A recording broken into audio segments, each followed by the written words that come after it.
მთვარეზე დაბრუნების კოსმოსური პროგრამა Artemis 2-ის გაშვება ტექნიკური ხარვეზის გამო გადაიდო. აქამდე ამერიკის შეერთებული შტატების კოსმოსურმა სააგენტო NASA-მ 4 ასტრონავტის მონაწილეობით დაგეგმილი მისიის გაშვება 6-დან 8 თებერვლამდე გადაიტანა.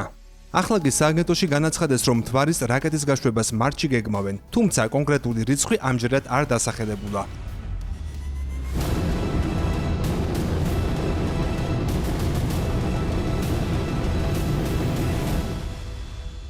ამის მიზეზი ორშაბათს 2 თებერვლას ჩატარებული ტესტია, რა დროსაც გამშვებ პლატფორმაზე მყოფი რაკეტის ძრავი და სისტემა უნდა გამოეცადათ.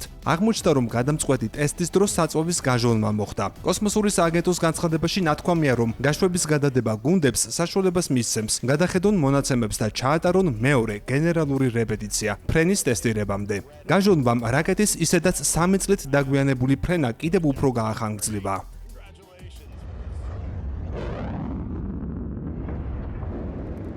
Artemis 2 10 დღიანი მისიაა და რამდენიმე მნიშვნელოვან ეტაპს მოიცავს. პირველ და მეორე დღეს ასტრონავტები სხვადასხვა კომპონენტის შემოწმებაში გაატარებენ. მათ შორის ისინი ხელით მართვის სისტემასა და კომუნიკაციებს გამოცდიან. როგორც კი ყველაფრის გამართულად ფუნქციონირება დადასტურდება, რაკეტის მეორე საფეხური ძრავებს კიდევ ერთხელ აამუშავებს და ორიონს მთვარის მიმართულებით გაგზავნის, თავად კი მას ჩამოცილდება.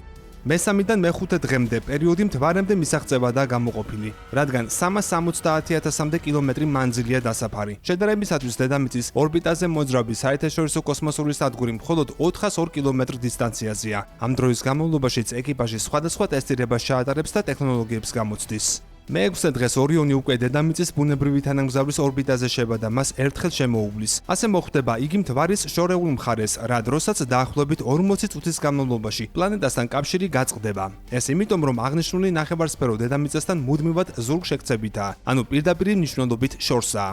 მომდევნოდან მე-9 დღემდე ორიონი დედამიწისა და მთვარის გრავიტაციის გამოყენებით შინ დასაბრუნებელ ტრაექტორიაზე გადაინაცვლებს. მე-10 დღეს იგი უკვე პლანეტაზე დაბრუნდება, ატმოსფეროში მაღალი სიჩქარით შემოვა. ამისთვის ის გაუმჯობესებული თბოდაცვითაა აღჭურვილი და ეკიპაჟი წყნარ ოკეანეში პარაშუტების მეშვეობით დაეშვება. მათ იქიდან ამერიკის შეერთებული შტატების საზღვაო ძალების წარმომადგენლები გამოიყვანენ. ამის შემდეგ კი სააგენტო მზადებას უკვე Artemis 3-ისათვის დაიწყებს, რომელიც მთვარეზე ასტრონავტების დასმას გულისხმობს. We are Artemis.